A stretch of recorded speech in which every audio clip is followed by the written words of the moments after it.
Hey Ali!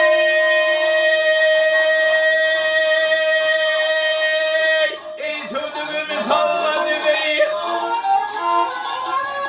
Yar aman aman sallan yüzümün ve bile gelir. Kanla kakap basıp yar kolunu sana sana geley.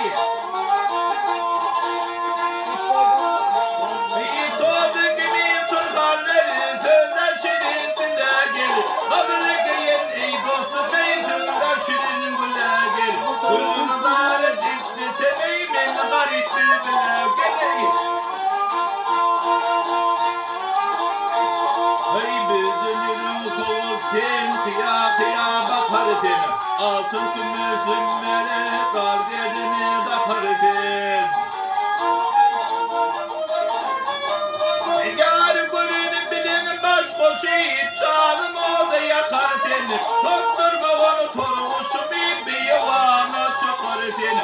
Alvay bula çağır da beyşun karım sen kolav geley. Kendi yara baş koşuyup bırakıp oradanın bir amen. Yüzüm ışık çileni canıma tanrı amen. Yar bundir götüm suratın giyceler bir madamin. Dey bu da aşık buldum ey şoldunu kırmadamin. Al koluma kancar yar bağrım dile dile geley. Ey könlüm bir terdelendi yarı gözüm düşünde. Gördüm yarın cemalını güldürüm kamaşanda. Yar telvi dara üstünde birbirine sayraşanda. Peridir bağa gidip ey gönlür oynuşunda.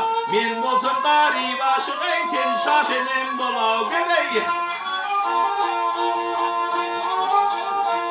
Ey kendine yarın gizli kendine fama girdi. Cümmülünün okudun aynı kirama girdi. Yar gönlüce çıktı gülleri telvi salama geldi.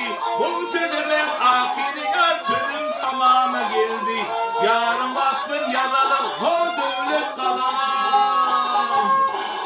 Yar Allah gelir hey.